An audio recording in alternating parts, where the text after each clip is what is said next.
네,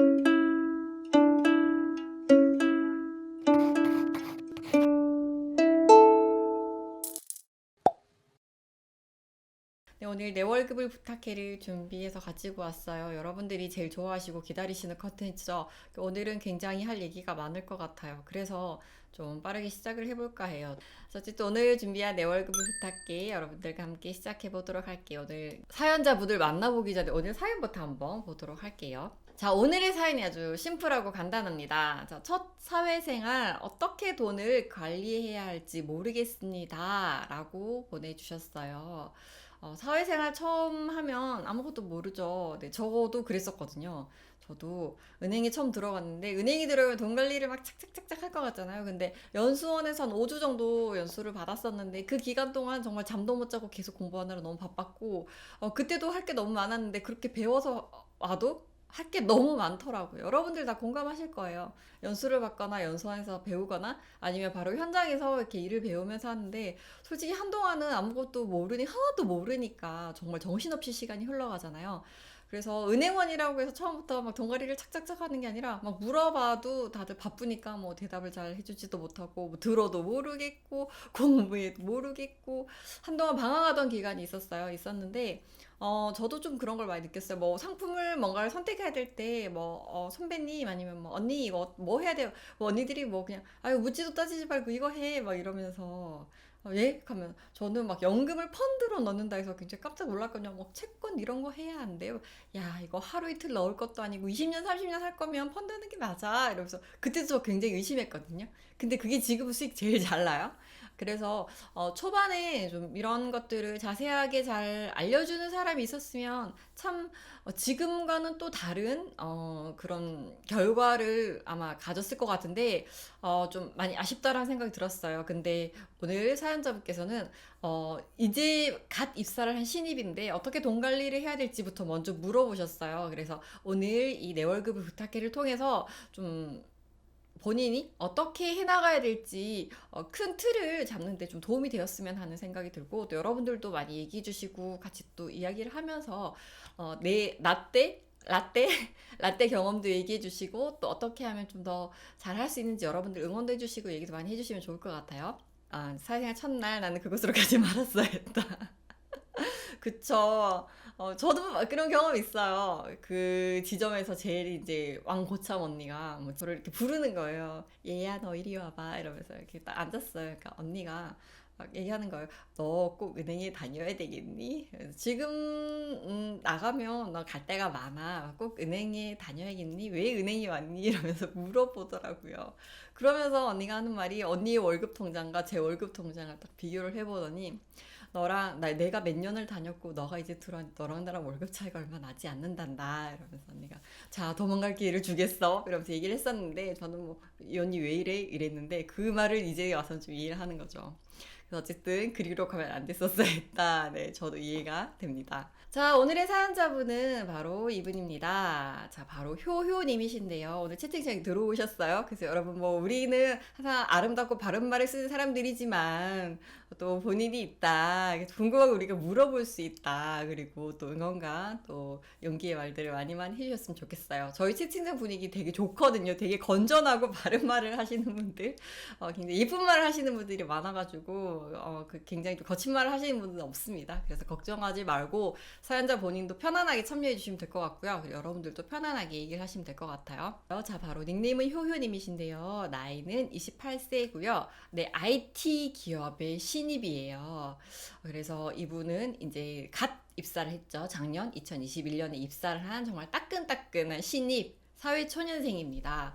근데 사회초년생이 월급 관리를 어떻게 해야 되나요? 라고 얘기를 하는 경우는 잘 드물죠. 왜냐면 아직까지도 정신도 없고, 이제 돈 벌어도 뭐, 와, 이게 월급이야? 라고 이제 좀 그 돈 버는 재미? 좀 맛을 한참 느끼고 있을 때죠. 그래서, 와, 내가 돈을 버는구나. 그럼 나 이제 미뤄뒀던 거 다 사야지? 막 이런 식인데, 그래도 정말 대단하게도 이렇게 어떻게 돈 관리를 하면 좋을까요? 목표까지 딱 정해서 보내주셨더라고요. 그래서 와 진짜 대단하다라는 생각이 들면서 사연을 제가 한번 또 고민을 했던 그런 시간이었습니다.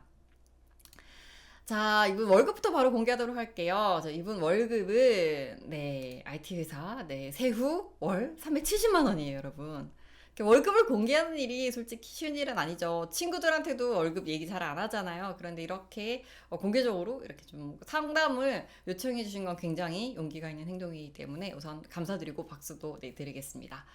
자, 이 회사는 세후 월 370만 원을 받고요. 그리고 복지는 220만 원. 그러니까 이게 상여금이나 매월 나오는 복지금을 연간 금액으로 환산한 금액이에요. 220만 원 정도 받고요. 그리고 지출은 이분 월 98만 원 정도예요. 370을 버는데 98만 원, 뭐 적다면 적을 수 있고 많다면 많을 수가 있겠죠. 하지만 이분이 어디에 어떻게 쓴지 우리가 봐야 되겠죠. 자, 그래서 그건 조금 이따가 뒤에서 한번 보도록 하겠습니다. 자, 뭐 370, 우와우, 뭐 오졌다. 태우 신입인데 좋은 회사네요. 저 370이면 닭가슴살 많이 먹을 수 있겠어요. 여러분, 많이 주면 네, 그만큼 거기에 따른 노동이 필요하겠죠. 아마도. 많이 주는 만큼 많은 기술을 요한다든지 좀 많은 그런 아이디어를 요한다든지 많은 에너지나 시간을 요할 거예요. 아니면 업무의 그 강도가 세다든지 아니면 굉장히 어려운 고난이도의 그런 업무일 수도 있겠죠. 기업은 냉정해요, 여러분. 주는 만큼 네, 그 사람에게 요구를 합니다. 자, 신입인데 어쨌든 굉장히 월급이 높죠. 맞아요. 높은 건 사실이에요. 자, 이분, 자, 고민이 뭔지 한번 볼게요. 자, 잘 모을 수 있겠다. 그죠? 저도 잘 모을 수 있을 거라고 생각을 해요. 자, 우선 고민 첫 번째는 자, 첫 사회생활이에요. 자, 생활비를 제외하고 노는 돈 이걸 어떻게 해야 할까요? 이렇게 고민을 하셨어요. 자, 재택근무라서 식비나 주거비는 따로 안 써요. 집에서 근무를 하시기 때문에 먹는 것도 집에서 해결하고 따로 회사 근처나 이런 쪽으로 네, 가지 않아도 그냥 집에서 다 작업을 하신다고 해요. 자, 목표는 내 집 마련. 자, 두 번째 목표는 내 집 마련인데, 자, 어떻게 계획을 세워야 할까요? 라고 해주셨어요. 자, 첫 번째는 이제 첫 사회생활이다 보니까 노는 돈, 그러니까 어떻게 자금을 굴려야 될지 모르겠다라는 고민 하나와, 자, 두 번째 고민은 목표는 내 집 마련, 집 사고 싶어요. 자, 그런데 이 계획을 어떻게 세워야 될지, 자, 이게 고민이라고 해주셨어요. 자, 신입인데 굿이에요. 잘 모을 수 있겠다. 맞아요. 급여 센 만큼 미리 고대죠. 그쵸. 세상에 공짜는 없죠, 여러분. 자, 이분, 실수령액이 370만 원이고요. 그러니까 세금을 떼고 난 뒤에 370만 원이고, 이분 복지가 네, 15만 원 매월 나온다라고 해주셨어요. 그리고 명절에 20만 원씩, 그 추석 설이자 명절은 그래서 두 번 나오고, 그리고 1년에 회사 주식이죠. 그 우리 사주라고 하죠. 우리 사주를 1,000만 원치를 받아요. 그래서 이거는 보너스라고 생각을 하시면 돼요. 이게 돈으로 주는 데가 있고요. 여기는 주식의 가치가 굉장히 높은 회사인가 봐요. 아무래도 IT 회사다 보니까. 그래서 주식을 1,000만 원어치 우리 사주를 네, 포상으로 네, 준다고 합니다. 굉장히 좋을 수도 있고 안 좋을 수도 있죠. 자, 자사주도 줍니다. 자, 네, 미희수님, 돈 많이 벌수록 본인 시간이 안 나오더라고요. 맞아요, 맞아요. 은행도 그래요. 은행도 보면 이제 은행마다 이제 급여를 굉장히 세게 주는 데가 있고, 이게 좀 고만고만한 데들이 있어요. 그래서 세게 주면, 와, 저기 되게 많이 받아서 좋겠다라고 하는데, 그만큼 신입들이 못 버티고 퇴사할 확률이 굉장히 높아요. 그리고 뭐 집에 못 가고 막, 따로 밝히진 않겠지만, 시중은행 중에 이제, 그래서, 그댕 같은 경우에는 그 제가 들어갔던 그 시점에서 은행들 중에서는 연봉이 탑이었어요. 탑이었는데 그만큼 못 버티고 업무 강도를 못 버티고 나오는 사람들도 있더라고요. 그래서 이게 근무 연수가 횟수가 지속될수록 좀 이게 워라밸이 맞아야 되는데 너무 워크에 좀 맞춰져 있다라는 생각이 들어서 굉장히 좀 고되다라는 그런 얘기를 많이 들을 수가 있었어요. 네, 저도 그렇습니다. 자, 맞아요. 저 너무 힘들어서 눈 낮춰서 이직했어요. 그래서 그래도 부러운 건 어쩔 수가 없나 봐요. 그래요. 몸이 편하면 좀 돈이 아쉽고 돈을 잘 보면 몸이 피곤하고 그렇습니다. 그건 어쩔 수 없는 불변의 진리인 것 같아요. 자, 이분 재택근무 하시기 때문에 교통비 따로 안 써요. 그리고 통신비, 전화기는 쓰죠. 우리가 하루 종일 스마트폰을 쓰잖아요. 자, 이분 통신비 네, 계속 통신비는 계속 매월 결제를 하는데 이거 복지비로 결제를 한다고 하셨어요. 자, 이렇게 결제를 하시고 자, 그리고 이분 생활비는 한 65만 원 정도 쓰시는데, 65만 원 이제 어떤 내역에 쓰시냐면, 네, 30만 원에서 네, 40만 원 정도는 의류를 사는데 쓴다고 하셨어요. 나가지 않는데 의류 구입을 왜 하시는 거죠, 효효님? 옷 입는 거 좋아하시나요? 자, 이유가 뭘까요? 뭔가 좀 이렇게 사긴 사야겠는데 뭘 사야 될지 모르겠고 그냥 입을 수 있는 옷이나 사자 이러신 건가요? 아니면 옷을 너무 안 사가지고 이제 좀 일도 하고 돈을 버니까 옷을 사야겠다. 어떤 이유에서 이렇게 옷을 이렇게 사시는지 이게 매달 나가는 금액인가요, 혹시? 자, 건강 해치시는 분이 있다라고 전에 들었어요. 맞아요. 스트레스가 만병의 근원입니다. 아, 옷을 좋아하시는구나. 아, 또 옷을 이렇게 또 예쁘게 갖춰 입는 거를 좋아하시는구나. 돈 버니까 사게 되더라. 그쵸. 내 주머니에 돈이 있는데 이 스크롤을 하면서 이 옷을 예쁜데? 전에 샀던 그거랑 바지랑 이거 예쁘겠는데? 이렇게 계속 매칭이 되죠. 뭔가 내 머릿속에 계속 이제 회로가 돌아가죠. 자, 초년생이라 의류를 많이 사는 것 같아요. 그쵸? 좀 입고 싶은 옷도 있었고, 근데 이제 돈을 버니까 이 정도는 좀 나를 위해 써도 되지 않을까, 이런 생각이 들죠. 자, 뭘 입을지 모르는 걸 수도 있고, 옷을 좀 좋아하시는 분이니까 아무래도 좀 이렇게 감각 있게 입는 걸 좋아하시니까 좀 이 아이템도 필요하고 저 아이템도 필요하고 이렇게 사게 되는 것 같아요. 자, 요새 나갈 일이 없긴 하죠. 그쵸? 그래도 이게 소유하는데 이게 입었을 때 오는 쾌감이라고 해야 되나? 네. 그래서 아마 옷을 사시는 것 같아요. 효효님 계세요, 여러분? 그 궁금한 거 효효님한테 물어보시면 돼요. 자, 나머지는 이제 카페. 아무래도 이제 뭐 재택근무도 하시지만 제가 하루는 카페에 갔어요. 아침에 갔는데 세상에나 저 빼고 다들 저는 누구를 만나러 갔어요. 아침에 만나러 갔는데 그 카페에 전부 다 일을 하러 오셨더라고요. 다들 앉아가지고 각자 자기 자리 고정석인 것 같아요. 카페가 도서관처럼 앉아가지고 이제 노트북을 켜고 막 이렇게 장비를 쫙 세팅해 놓고 앉아서 다들 막 이렇게 작업을 하시더라고요. 그래서 진짜 이게 코로나가 장기화되고 재택근무를 하시는 분들이 많다 보니까 카페에 와서 일을 하시는 분들도 꽤 많다라는 생각이 들었어요. 자, 그래서 뭐 카페나 경조사비 꼭 나가야 될 때 외에는 본인이 이제 옷을 사는데 네, 비용을 쓰고 계시고 재택근무라 식비도 거의 없다고 하셨어요. 자, 그리고 체크카드를 쓰고 계시고 그리고 신한 더모아 신용카드를 쓰고 계시는데 그 더모아 카드 재테크하는 방법대로 하고 계신가요? 나눠서 막 결제하고 나머지 잔돈 딱 맞춰서 막 결제하고 이렇게 하시던데 효효님도 그렇게 하시나요? 자, 효현이 무슨 트레이닝복 여름 두 벌, 겨울 두 벌 사시면 10년 있습니다. 손실하면서 손목 보호 돼요. 옷을 사지 말라는 얘기죠. 네. 근데 뭐 저도 옷 입는 거 되게 좋아해가지고 뭐 많이 사고 막 굉장히 뭐 패션 리더 이런 건 아닌데 그냥 저도 옷을 많이 샀었는데 결국 그게 시간이 지나고 유행이 지나니까 다 버리게 되고 지금은 그냥 옷 쇼핑하러 가는 것도 솔직히 저는 좀 저한테는 일이고요. 그리고 옷이 자꾸 늘어나니까 보관하는 것도 힘들고 그래서 정말 그냥 딱 그 시즌에 입을 한 벌이나 아니면 뭐 필요한 아이템 정도만 보충을 해서 그냥 거의 교복처럼 입게 되더라고요. 그래서 그런 쇼핑을 한다거나 옷을 고르는 것도 굉장히 에너지가 많이 소모되는 일이어가지고 저는 지나고 보니까 좀 그러했다라는 점, 네, 참고로 그냥 말씀을 드립니다. 자, 네, 줄이긴 해야겠네요. 효연님 급반성. 체크카드 쓰는 건 좋네요. 그쵸? 신용카드보다는 체크카드를 쓰시는 게 낫고, 네. 그래야지 본인 소비나 이런 게 좀 관리가 되는데, 아직까지는 그냥 월급 들어온 거 통장에다 잔고로 쌓여 있을 것 같아요. 그쵸? 따로 뭐 파킹 통장 이런 데 넣어두시는 것도, 넣어두시면 다행이고, 뭐 그냥 돈이 들어오는 대로, 월급이 들어오는구나 하고 그냥 쭉쭉쭉 쌓고 계시는 것 같아요. 자, 온라인 결제만 999원을 맞추고 있어요. 자, 다들 이렇게 신한 더모아 재테크를 하고 계시더라고요. 어쨌든 하고 계신다고 얘기를 해주셨어요. 자, 대학생 생활비 대출 이건 또 뭔가요? 이게 생활비 대출 이거 왜 하셨는지 13만 원씩 매월 상환하고 계신 거죠, 이거 왜 하신 거예요?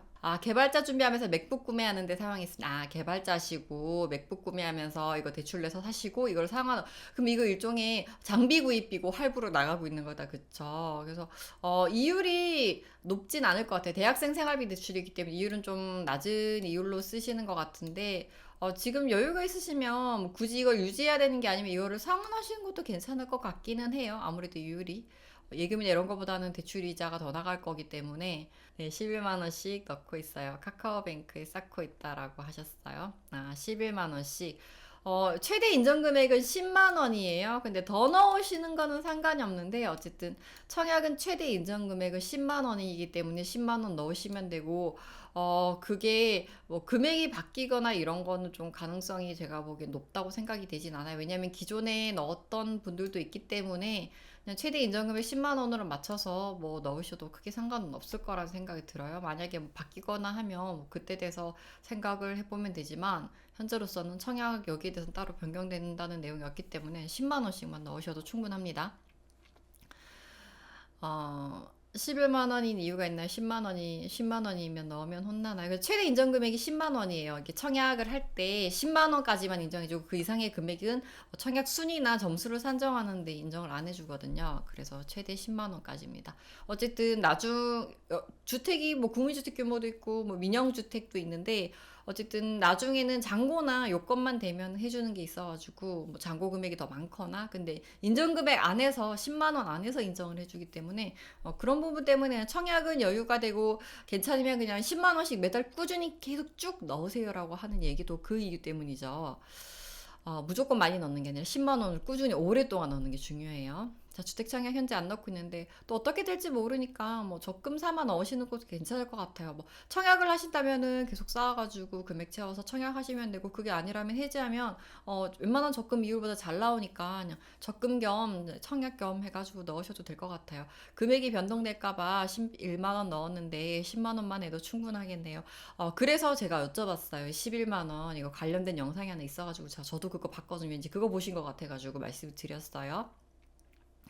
사실 요새 청약 힘들긴 하죠. 그래도 모르니까 그러니까요. 만에 하나 또 사람 인생 모르잖아요. 또 청약을 넣어가지고 될지 또 누가 알겠습니까? 자, 청약 통장 현재 1,200만 원 들어가 있는데 많이 넣어 1,200만 원이죠. 1,200원은 아니겠죠. 자, 1,200만 원 들어있는데 많이 오랫동안 넣으셨네요. 맞아요. 이율도 괜찮기 때문에 그렇게 넣으시는 거 저는 괜찮다라고 봐요. 자, 이분 지금 이제 투자를 하고 계시는데요. 자, 이제 ETF에 450만 원 넣으셨대요. 최근에 한 번에 넣으셨대요. 이거 왜 한 번에 넣으셨을까요? 이거 왠지 뭔가 하기는 좀 해야 되겠고, 주식이나 이런 거 잘 모르겠고, 공부도 해야 될 것 같고, 그러니까, 그나마 좀 안정적으로 할 수 있는 게 좀 ETF인 것 같다라고 생각을 하고 넣으신 건가요? 자, 이 ETF를 한 번에 넣으셨더라고요. 어떤 ETF에 넣으셨는지도 궁금하고, 그리고 주식은 회사에서 받은 게 있으셔가지고, 이렇게 넣어두셨다고 해요. 아마 이 300은 작년에 신입으로 들어가셨으니까, 아예 만근하신 분보다는 적게 받으신 걸 거예요, 아마. 연말에 그렇게 계산을 했던 것 같고, 자, ETF 뭔가 하긴 해야 할 것 같아서, 그쵸? 장기로 가져가시는 거 찾다가 하기는 해야 할 것 같은데 뭘 해야 할지 모르겠고 그나마 ETF가 낫다라고 생각을 해서 ETF를 하신 것 같다라는 생각이 들었는데 혹시나가 역시 나였네요. 자, 알고리즘을 넣으신 듯. 자, S&P 500으로 네, 가장 안정적인 지수를 추정하는 굉장히 좀 안정적인 걸 넣으셨네. S&P 500으로 넣으셨고 한 번에 넣으신 거는 시그널인가요? 떡상인가요? 그냥 장기적으로 가져가는 거 하고 싶어가지고 ETF로 넣으셨다고 하셨어요, 효유님. 자, 고민 두 가지 얘기해 주셨죠. 자, 첫 사회생활 생활비를 제외하고 남는 돈은 어떻게 해야 되는지, 자, 그리고 내 집 마련에 대한 고민이 있다고 하셨는데, 자, 이제 구체적으로 효유님이 매월 받는 월급으로 어떻게 하면 좋을지에 대해서 한번 이야기를 해보도록 할게요. 자, 우선 월급. 네, 솔루션입니다. 자, 퇴사일을 한번 생각해보는 게 좋을 것 같아요. 그렇다고 지금 당장 퇴사를 하라는 이야기일까요, 여러분? 퇴사를 하라는 이야기는 아니고요. 뭐 물론 우리가 회사를 다니면 입사는 그날부터 이제 사표를 써서 이렇게 가슴에 딱 품고 다니기는 하지만 또 회사를 다니다 보니까 참 별의별 일이 다 있더라고요. 같이 분명히 연수를 다 받았는데 이제 발령을 받아서 이제 지점으로 다 가요. 은행원들은 가는데 세상에나 메신저에 그 애가 없는 거예요. 그래서 얘 어디 갔어? 이러니까 퇴사했다는 거예요. 연수 받고 나는 도저히 은행원을 못 하겠어 이러면서 그 지점에 발령이 나서 첫 출근인데 그냥 첫 출근을 버리고 퇴사를 했더라고요. 그래서 참 별의별 일이 다 있더라고요. 별의별 일이 다 있어가지고 이게 그냥 뭐 되게 입사를 하면 의뢰한다라고 생각을 했는데 또 그게 적성을 찾아서 또 그냥 첫날부터 아예 그냥 사라지는 애들도 있고 뭐 거의 6개월 안에 몇 명이 사라지고 또 시간이 지나면서 각자 일신상의 사유로 또 여러 가지 이유로 또 이렇게 퇴사를 하더라고요. 그래서 참 퇴사란 이유는 다양하다라는 생각이 많이 들었어요. 그래서 이게 내가 이 회사에 뭐 뼈를 묻겠다라고 생각을 하지만 또 다니다 보면 또 그렇지가 않잖아요. 그래서 좀 내가 이 회사를 언제까지 다닐 수 있을까를 다니면서 조금 고민을 해보시는 것도 좋을 것 같아요. 그래서 신입 때는 아마 다니면서 회사에 잘 모르고 또 업무에 대해서 아직까지 이해도가 조금 낮으니까 한 뭐 1년에서 3년, 길게는 3년까지 다니면서 이 직무가 나랑 맞나? 그리고 난 과연 이제 내가 성장을 하고 또 내가 굉장히 보람을 느끼는 그런 직군인지 이런 걸 좀 고민을 해보고 본인의 그런 삶에서 본인 커리어의 로드맵을 한번 짜보는 게 굉장히 좋을 것 같아요. 자, 돈 버는 승리합니다. 돈 벌어 가야죠. 새 일자리도 얻기 어렵죠. 네, 요새 은행 희망퇴직 권유 때문에 미리 추노하셨나요? 저는 미리 추노? 뭐 그렇죠. 미리 추노라고 할 수 있죠. 근데 갈수록 참 어려워지는 것 같아요.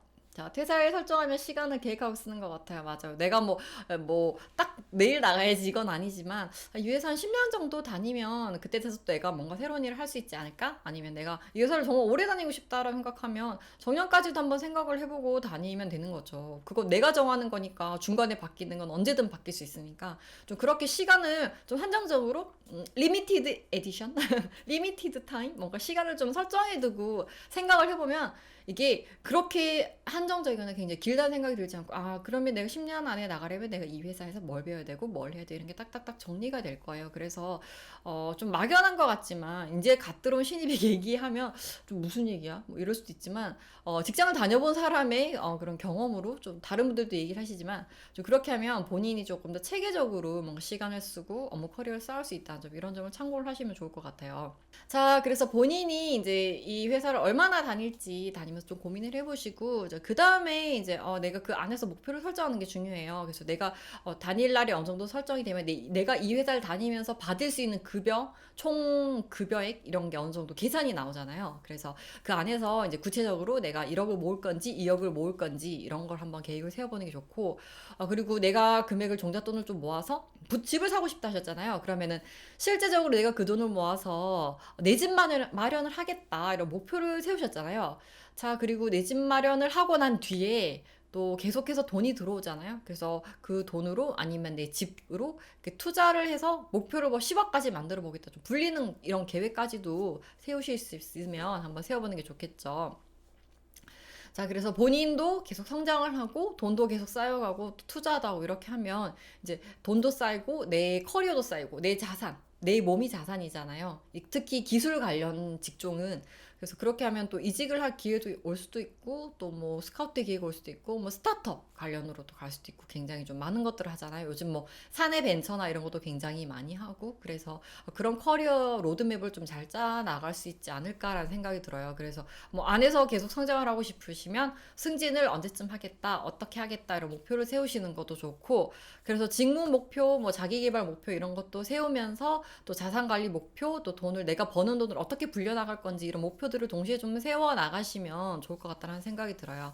자, 그런데 이렇게 하다 보면 결국 돈 모으는 건 내가 어떻게 될지 모르기 때문에 좀 저는 솔직히 사회초년생은 또 다른 다양한 걸 하는 것보다는 현금을 우선 어느 정도 확보를 하는 게 중요하다라고 생각을 해요.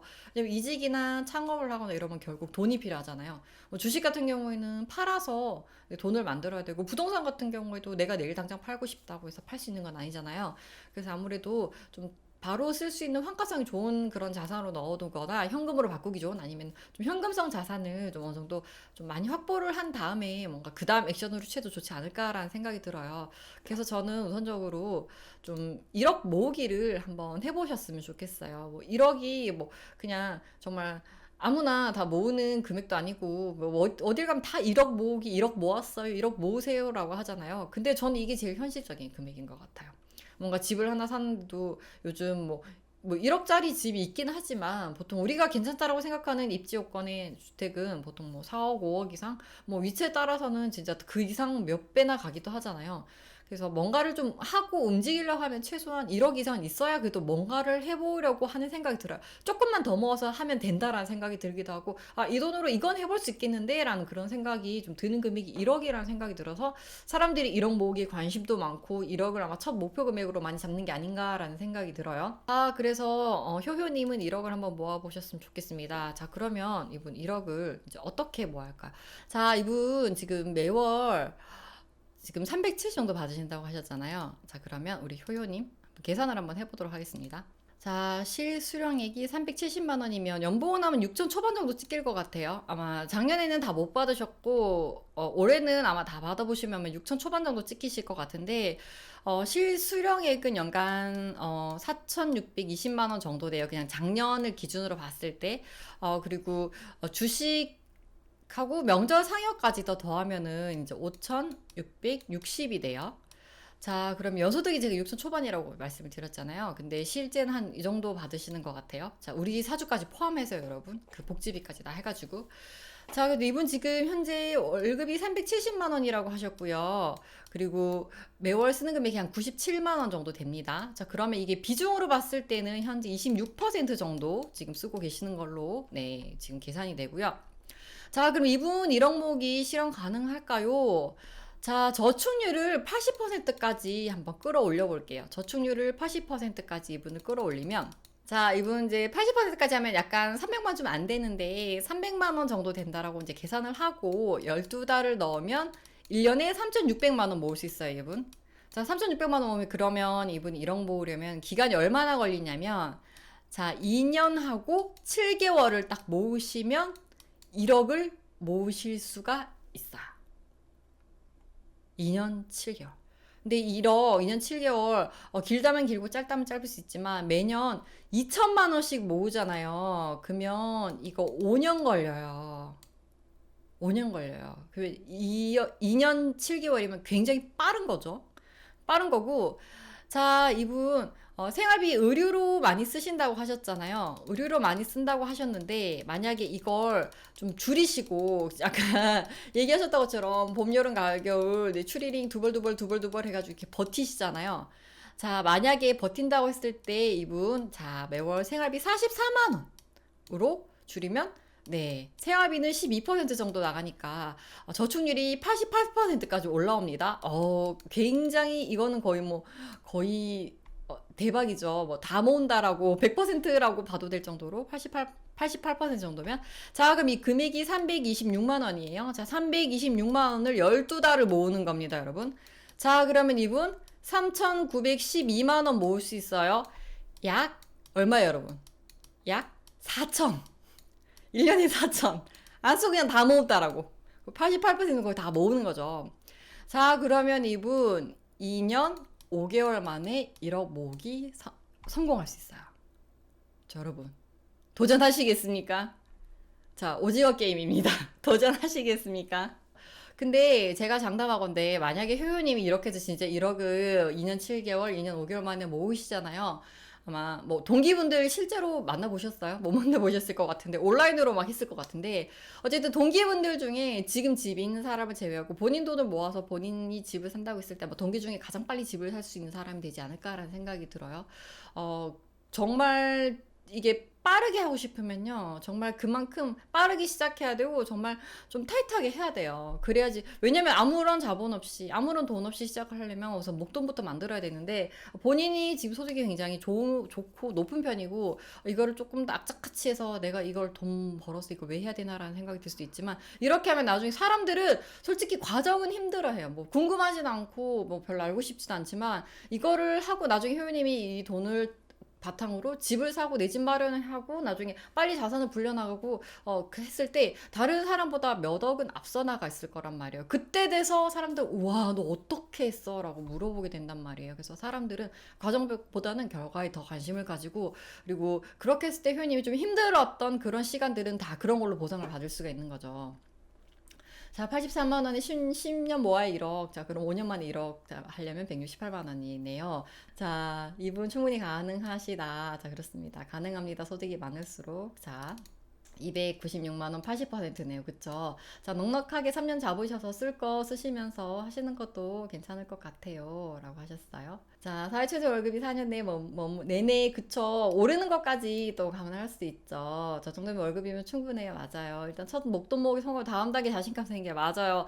나 이거 진짜 힘들게 했는데, 그래, 나 진짜 힘들게 해서 나 1억 모았어. 이런 마음이 들면 굉장히 용기 으쌰으쌰 용기 백배 하실 거예요. 자, 시도해 봐야겠네요. 재택근무 끝나면 어떻게 될지 모르겠지만.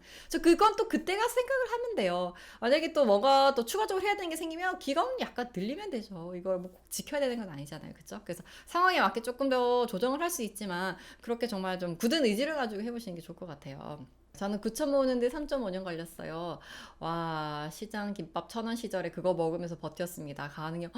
와, 진짜 대단해요. 자, 우울증 방지용 비용이랑 나눠서 저축을 해야 현타. 맞아요. 조금 더 일부는 나중에 내가 옷 같은 것도 매월 이렇게 적금을 넣어가지고 이제 아니면은 내가 조금씩 매월 여기까지만 딱 쓰겠다 이렇게 딱 설정을 하시면 조금 더 계획적으로 쓰실 수가 있죠. 자, 그래서 제가 이제 마지막으로 세 번째로 좀 준비를 한 건, 아무래도 미혼이고 신혼 부부 이런 사람들은 솔직히 소득공제를 별로 많이 받을 게 없어요. 특히 맞벌이고 이러면. 우리나라의 연말정산 제도는 좀 부양가족이 많은 사람들에게 더 혜택을 주도록 세팅이 되어 있기 때문에 미혼들은 진짜 받을 게 없어요. 그래서 좀 걱정이 되는 건 지금까지 쓰신 금액으로 봐서는 연말정산 세금 폭탄이 돼서 날아올 수 있다라는 생각이 좀 들거든요. 자, 그래서 연말정산 준비를 하셔야 되고, 그리고 집을 사는 게 목표시면 부동산 공부는 필수적으로 하셔야겠죠. 아까 부동산 공부하고 오셨다라고 얘기하신 분도 계시잖아요.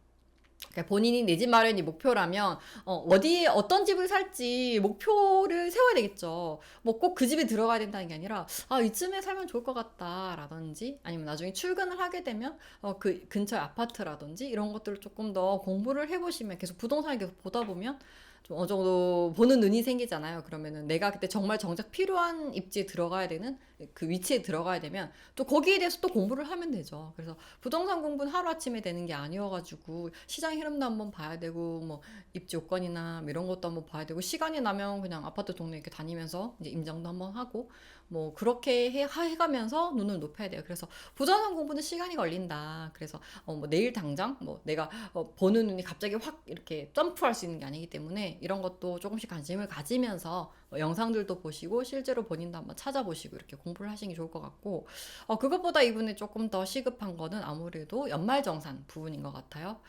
그래서 연말정산 원래는 작년에 이제 입사를 하셨기 때문에 근무 개월수도 얼마 되지 않아서 그냥 하셨을 거예요.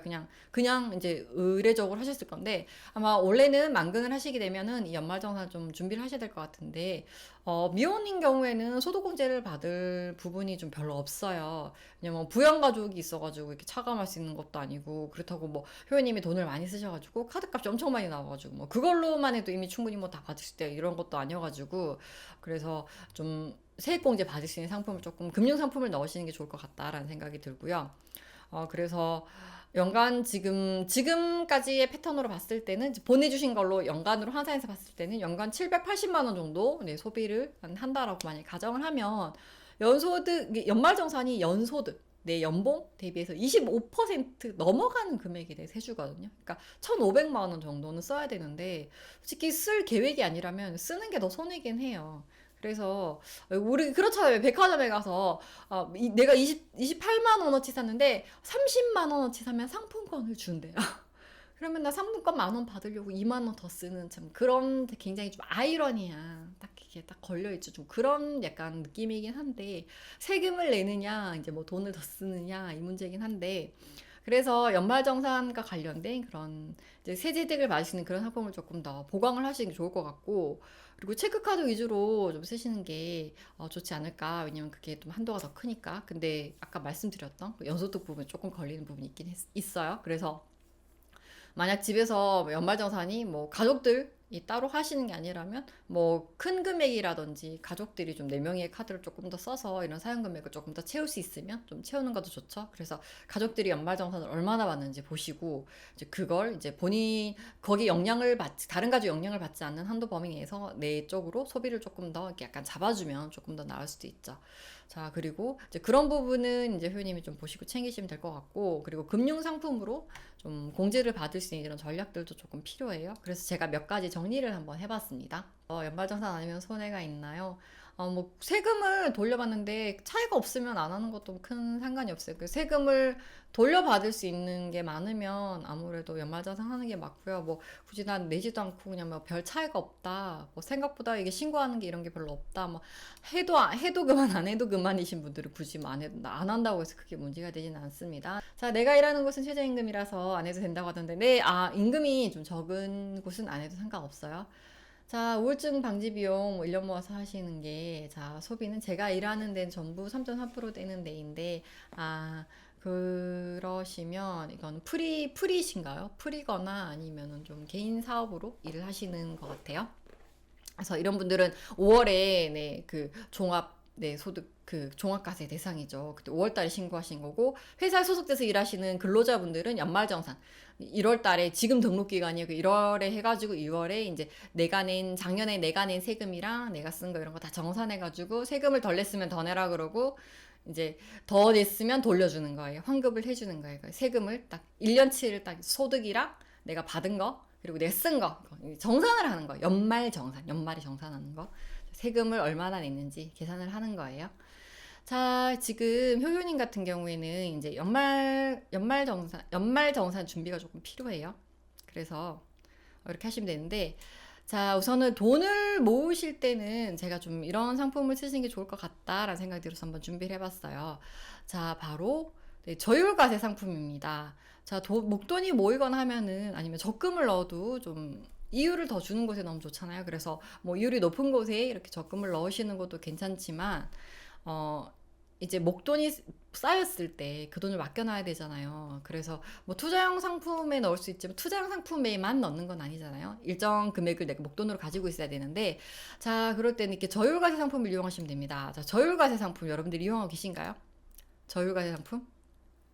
자, 비과세는 없어요. 비과세는 없어졌고, 성인에게 주는 게 있었는데, 만 65세 이상이 되어야지 이 비과세 상품을 이용하실 수가 있는데, 이것도, 곧, 이제 조만간 몇 년 안에 없어질 예정이고요. 자, 저율과세 상품 같은 경우에는 여러분들이 신협 있죠.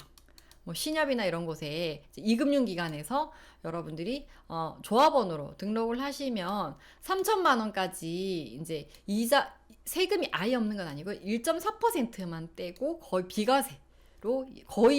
그러니까 저율과세로 이용할 수 있는 상품이 있어요. 그래서 이 상품은 이금융이니까 아무래도 이율도 조금 높고 세금도 적게 떼다 보니까 놓치시는 분들이 많이 있으신데, 좀 탄탄하고 그냥 본인이 거래하신 데나 부모님 거래하신 데는 이금융권 한번 알아보시고 이쪽에 좀 맡겨두시면 이렇게 세금 15.4%잖아요. 그러니까 우리가 여러분 막 5%, 뭐 10% 이렇게 수익을 올리는데 여러분 15.4% 이거 안 내는 것만으로도 수익률이 거의 한 14% 돼요, 여러분. 그래서 주식으로 뭐 다른 투자로 올리는 것보다 차라리 그냥 이거를 하시는 게 더 나을 수도 있어요. 자, 그래서 이렇게 하시면 됩니다. 자, 그리고 그 다음은 ISA인데요. 자, ISA 같은 경우에는, 이거는 공제나 이런 건 아니고요. 그냥 비과세 상품이에요. 비과세 상품인데, 이자 수입의 200만 원까지는 비과세를 해주고요. 그리고 나머지는 분리과세를 해줘요. 그래서 만약에 여러분들이 이제 만약 이걸 5,400만 원을 넣었다고 가정을 했을 때, 만약 이제 5천만 원은 내가 넣은 원금이고 400만 원 이자라고 했을 때 200만 원에 대해서는 비과세 해주고요. 그리고 나머지 200만 원에 대해서는 9.9% 세율을 매깁니다. 원래 15.4%죠. 자, 그래서 만약에 여러분들이 이 일반 계좌로 했을 때는 이 400만 원에 대한 네, 세금이 61만 6천 원이에요. 자, 그런데 이게 200만 원 비과세 해주고 200만 원은 9.9%만 뗀다고 했잖아요. 자, 그러면 여기에 대한 200만 원에 대한 9.9% 세금이 여러분 19만 8천 원이에요. 19만 8천 원이면 이 원래 세금보다 더 적게 나오죠. 금액 차이가 41만 8천 원이나 돼요. 그러니까 약 40만 원 정도 여러분들이 훨씬 더 많이 받아가실 수가 있죠. 그래서 ISA 상품 같은 경우에는 기간이 최소 3년 이상은 여러분들이 넣어두셔야 되기 때문에 최소 기간이 3년이거든요. 그래서 3년 이상 넣어두셔야 되기 때문에 조금 더 장기적으로 가지고 있는 돈을 ISA에 넣어두시면 이자 금액 200만 원까지는 비과세를 받을 수 있다. 이 점 참고를 하시면 좋을 것 같아요. 자, 세제 혜택 궁금했는데 효요님 저 잘 준비를 했군요. 우선 퇴직연금 관련은 요 연금저축부터 얘기를 이제 하고 얘기를 드릴게요.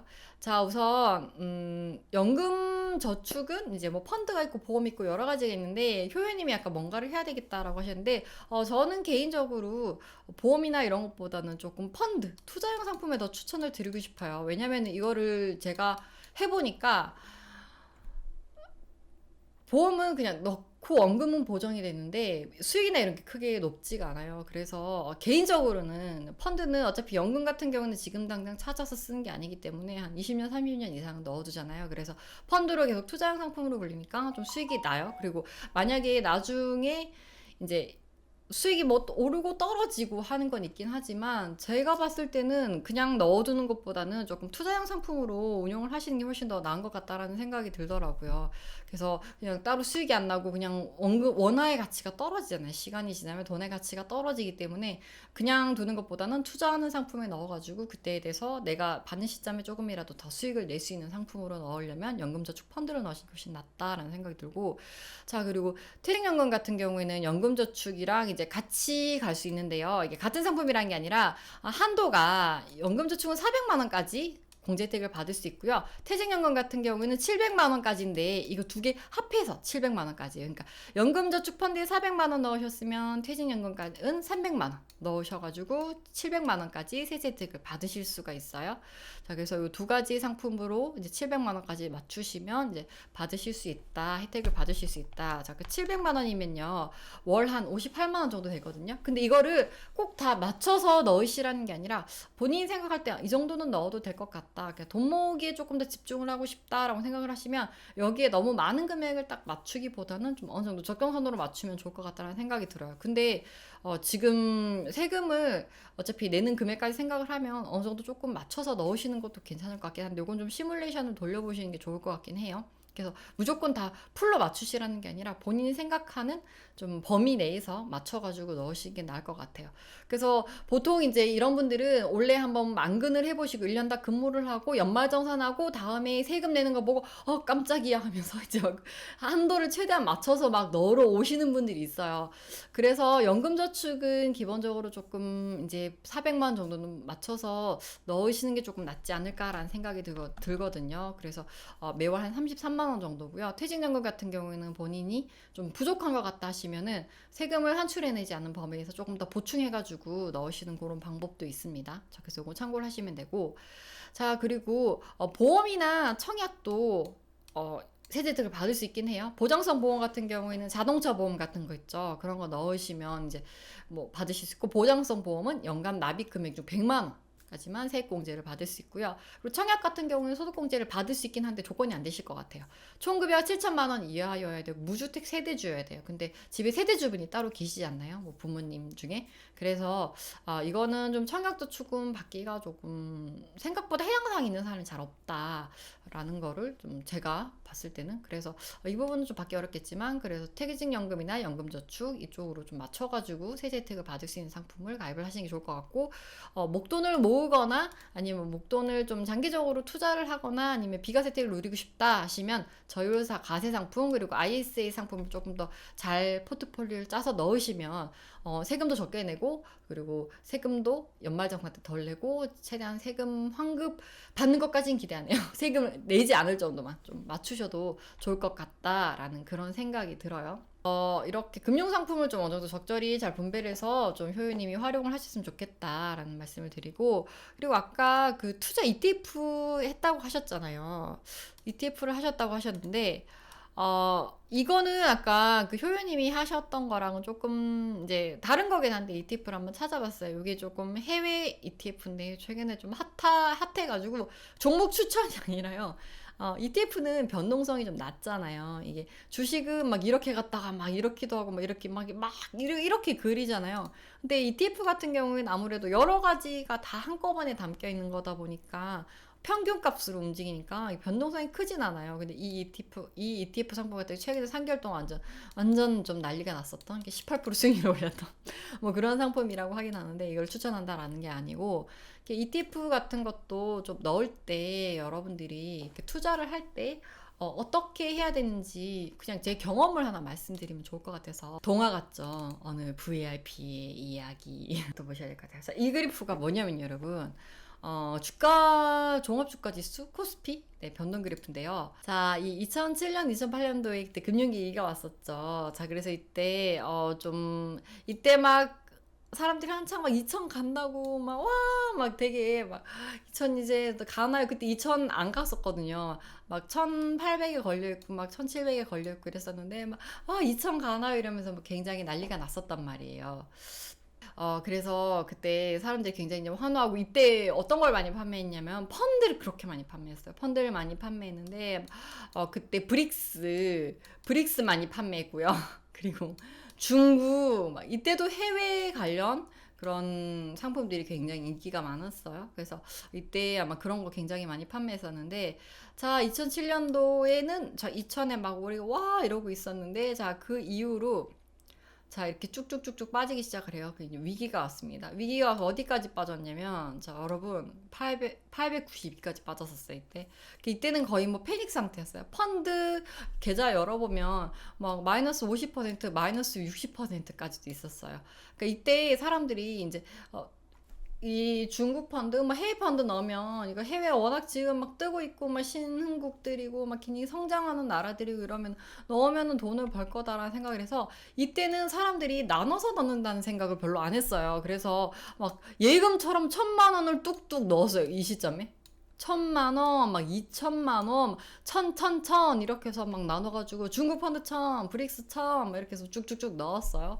그래서 그때 이렇게 넣었었는데 여기에서 여러분 여기까지 떨어지면 수익률 어떻겠어요? 그러니까 난리가 난 거예요. 자, 너희가 이거 내 괜찮다고 해서 넣었는데 왜 수익률이 이러냐 이러면서 막 이제 난리가 났죠. 은행들마다 정말 민원을 처리하느라 엄청나게 힘들었었습니다.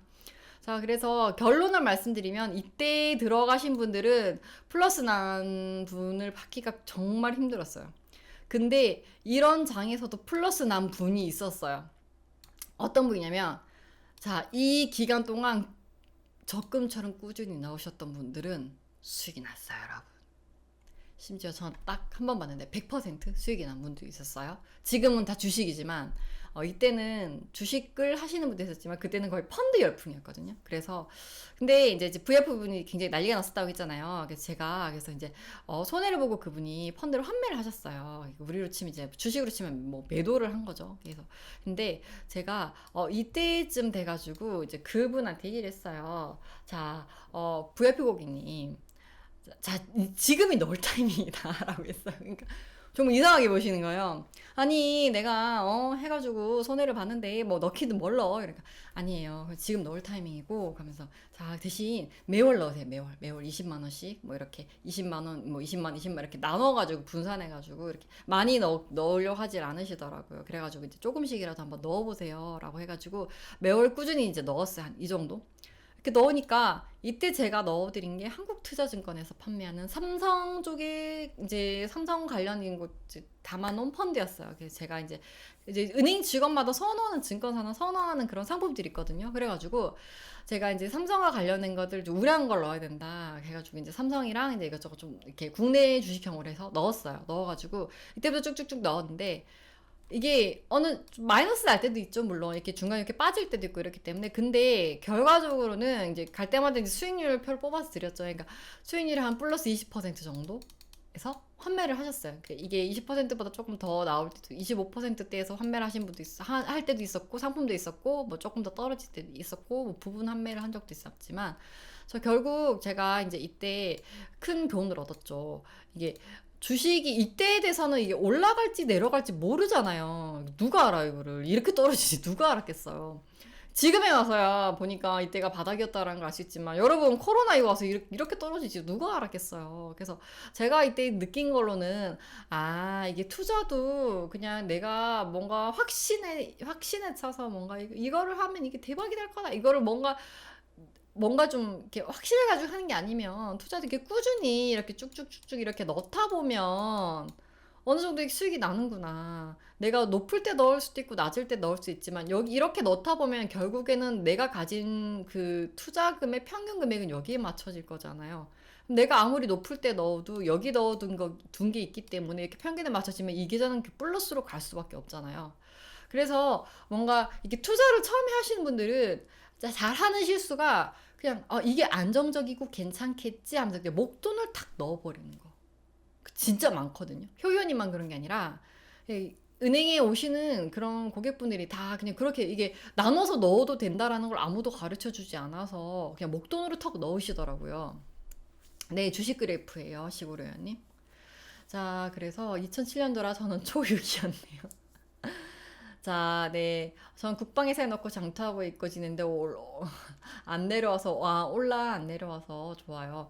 자, 올라서 안 내려왔다라고요. 자, 그렇죠. 자, 그래서 이걸 그냥 내가 뭔가 공부를 막 이렇게 주식만 이렇게 할 수는 없다면 그냥 투자도 적금처럼 꾸준히 쭉쭉쭉쭉쭉쭉 넣으시는 것도 한 방법이에요. 그래서 내가 이거를 뭐 내일 오를지 내릴지 대신 이제 좀 괜찮은 종목으로 선택을 해서 그렇게 꾸준히 넣으셔야 되겠죠. 가끔 이제 주식을 넣고 그냥 뭐 언젠가 오르겠지라고 덮어놓고 있었는데 나중에 열어보니까 폐지가 돼가지고 휴지 조각이 되어 있더라. 이런 뭐 주식 종목 관련 이야기도 있었어요. 그래서 그냥 덮어놓고 있기보다는 좀 괜찮은 종목 중에서 이제 장기적으로 꾸준히 사다 보면 어느 정도 이제 가격이 평균가에 맞춰지면서 이제 어느 순간부터 그 계산 계속 플러스를 그리게 될 수도 있죠. 그래서 투자를 할 때 그냥 뭔가 모른다고 목돈을 턱 넣기보다는 조금 이렇게 나눠서 꾸준히 이렇게 적금처럼 이렇게 투자도 할 수 있다라는 점 여러분들이 참고를 하시면 좋을 것 같아요.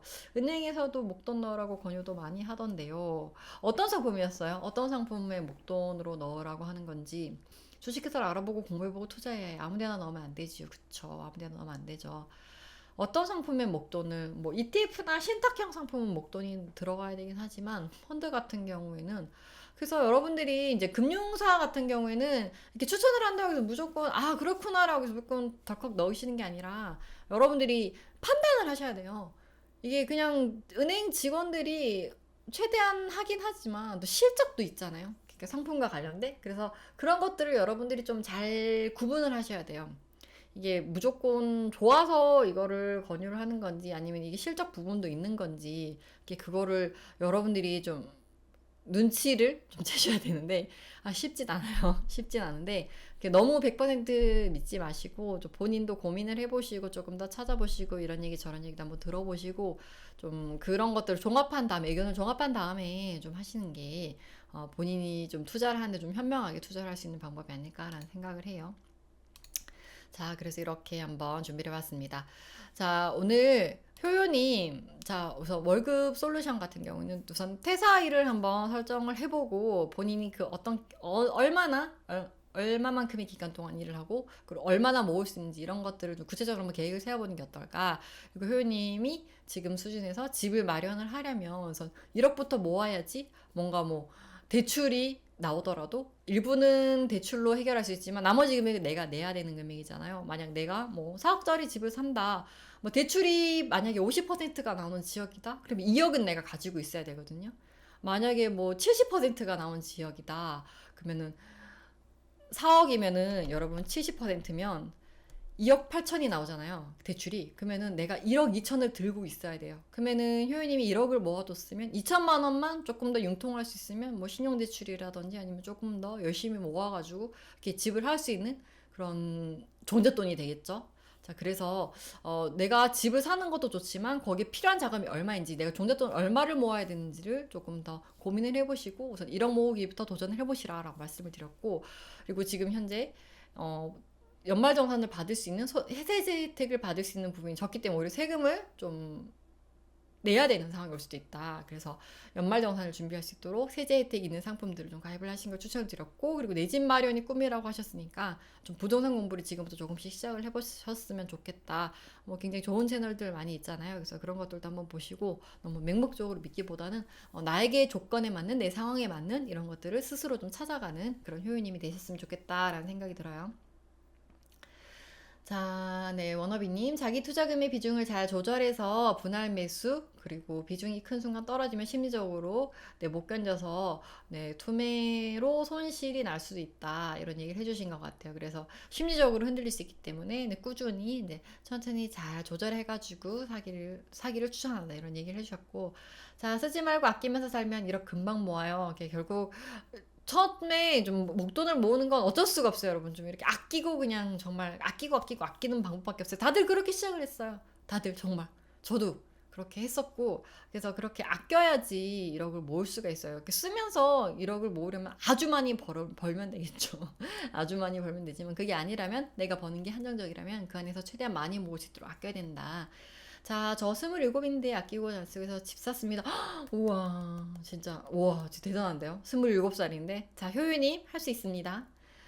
자, 여러분도 할 수 있어요. 네, 라면스 응원도 해주셨고, 1억 모아도 아까워서 통장에 네, 넣어두게 되던데요. 네, 그래도 배부르지 않나요? 밥 먹지 않아도 굉장히 배부르고. 자, 라면스님 대단하시다고 다들 또 칭찬을 해주셨어요. 자, 그래서 오늘 이제 효유님이 좀 어떤 마음으로 하셨으면 좋겠다라고 생각을 했냐면, 자, 부자는 자신을 풍요롭게 하는 것을 산대요. 자, 그런데 가난한 사람은 기분을 풍요롭게 해주는 물건을 산다고 합니다. 자, 여기서 기분을 풍요롭게 해주는 물건은 뭘까요, 여러분? 자, 여러분. 기분을 풍요롭게 해주는 물건. 뭐, 명품, 가방, 자동차, 그리고 뭐, 술자리에서 가서 쓰는 돈, 그리고 뭐, 옷, 이런 거 있죠? 옷? 뭐 옷은 기본적인 것만 충족을 시켜주면 되죠. 따뜻하게, 그리고 이렇게 좀 자리 격식에 맞게 입을 수 있는, 그리고 이렇게 옷을 입고 이렇게 잘 가리고 다닐 수 있는, 나를 표현하는 수단이기도 하지만, 좀 기본적인 목적을 좀 이렇게 목적에 맞게 쓸 수 있는 정도면 된다고 생각을 하고, 그리고 뭐 충동 구매 이런 것들도 나의 기분을 우리가 뭐 그 뭐라 그래야 되죠? 막 우리가 갑자기 홧김에 지르는 홧김 비용? 네, 이런 것들로 쓰는 것도 내 기분을 풍요롭게 해주지만 나를 풍요롭게 해주는 건 아니죠. 자동차 사는 순간 가격 떨어지가 감가상각 마이너스 200만 원 하고 시작을 하고요. 명품도 사가지고 되팔리면 반값에 나가야 돼요. 자, 이처럼 뭐 요즘 뭐 여러 가지 테크들이 있지만 우리 뭐 그거 테크하려고 사는 건 아니잖아요. 뭐 명품을 다시 팔아가지고 리셀 테크 이런 걸 하려고 사는 건 아니잖아요. 그래서 결국 내 기분만 풍요로워지지 내가 실제로 풍요로워지는 건 없는 물건들이에요. 대신 나를 풍요롭게 해주는 물건들은 뭐가 있을까요, 여러분? 뭐 자격증을 취득을 해서 내 스펙을 올리는 그런 방법이 있을 수도 있고, 또 책을 많이 읽어서 내 지식을 풍요롭게 해줄 수도 있고, 그리고 다양한 인맥들, 그러니까 내가 그냥 단순히 사람을 많이 아는 게 아니라 내가 배울 것이 있고 나를 성장시킬 수 있는 사람들이 많이 있는 곳으로 나가는 모임, 이것도 나를 풍요롭게 해주는 그런 투자고요. 그리고 교육을 받는다든지 세미나를 간다든지 여러 가지 분야의 그런 교육들이 있죠. 그래서 진짜 나에게 도움이 되는 그런 것들을 가는 것도 나를 풍요롭게 해주는 투자입니다. 그래서 자기에게 투자를 하는 게 가장 높은 이자를 돌려주는 그런 투자라고 해요.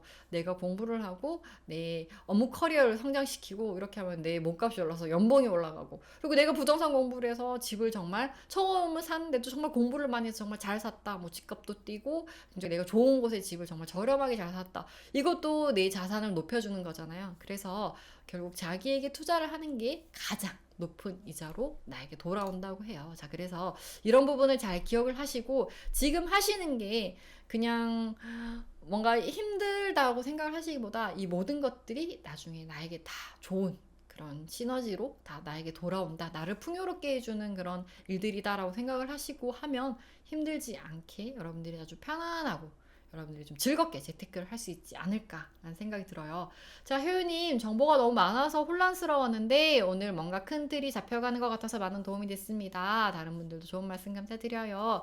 자, 효유님 화이팅! 라이언스님처럼 신산 증인이 되어주시길. 자, 효님도 이제 후기를 얘기를 해주셨어요. 많이 정보가 많아서 이것도 해야 될 것 같고 저것도 해야 될 것 같고 굉장히 듣다 보면 뭐 사람마다 다 얘기가 다르죠. 근데 재테크는 정말 정답이 없어요. 그 사람은 그 사람이 해왔기 때문에 그런 것들을 하라고 얘기를 하는 거일 수도 있고, 그냥 단순하게 그냥 굉장히 많은 정보들을 이걸 해야 된다, 이거 해야 된다, 이거 해야 된다, 해야 된다라고 하지만 정작 내가 이 돈을 왜 모아야 되는지 목표가 무엇인지부터 생각하시는 게 중요해요. 그래서 효유님은 첫 번째가 내 집 마련이기 때문에 그 내 집 마련을 하기 위해서는 1번은 종잣돈 대출 이외에 자기 자금을 충당할 수 있을 만큼의 여유로운 종잣돈을 모으는 게 1번. 현금을 많이 모으는 게 1번이고요.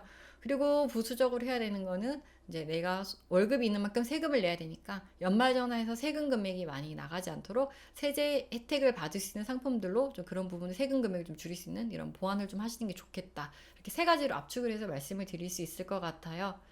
자, 몇 년 뒤에 후기 들려주세요. 1억 달성 후기. 네, 제 채널에 꾸준히 이제 좀 댓글도 달고 하시면서 좀 그런 얘기들도 이렇게 해주시면 또 다른 분들도 같이 보셨기 때문에 또 응원도 계속 해주실 거예요, 효효님. 자, 전 다른 은행 1억 도전 중인데요. 네, 다들 1억. 또 미애수님도 1억도 모아 놓으신 것도 이렇게 잘 좀 이자를 더 받을 수 있는 곳에 잘 넣어두셨다가 또 이자도 잘 받으시고 또 뭔가 적절한 시기에 또 쓰임이 있을 때는 또 잘 쓰시면서 본인의 자산을 잘 불려나갈 수 있는 그런 종잣돈으로 활용하시길 바래요. 또 본인 사연자분이 본인이 직접 와주셨기 때문에 또 어떻게 느끼셨는지 궁금합니다. 자, 효요님 유익한 시간이었습니다. 다른 분들 말씀도 들으면서 많이 배워갈 수 있었네요. 나중에 꼭 후기로 공유드리도록 하겠습니다. 자, 효요님은 이제 여기에서 딱 이렇게 고정이 되어 버렸어요. 딱 박제가 되어 버렸기 때문에 효요님은 오늘 솔루션대로 하시고 최대한 잘 본인에 맞춰가지고 잘 하시고 1억 모으고 인증하셔야 됩니다. 지켜보고 기대하는 사람들이 많아요, 지금. 팬들이 많이 생겼습니다. 자, 뜨끔한 부분도 있었고, 네, 말씀해주신 내용 꼭 실천해 보도록 하겠습니다. 네, 효연님에게 맞게, 또 효연님이 좀 편안하게 즐겁게 돈을 모을 수 있도록 또 저도 응원을 할 거고, 또 오늘 응원을 해주신 분들도 많이 있으시니까 힘들 때마다 그거 생각하시면서 좀 돈을 모으는데 용기와 또 응원을 받으시고 이렇게 하셨으면 좋겠어요. 또 내 월급을 부탁해 사연은 계속 받고 있으니까 여러분들 링크를 통해서 신청을 해주시면 되고요. 그리고 여러분들 라이브 토요일마다 저녁 8시에 진행을 하니까 네, 구독 버튼 누르시는 것도 좋지만 그 종 모양 알람 버튼 눌러놓으시면 라이브가 시작이 되면 알람 메시지가 가니까요. 또 여러분 함께 이야기하고 또 재밌게 이렇게 라이브를 진행했으면 좋겠습니다.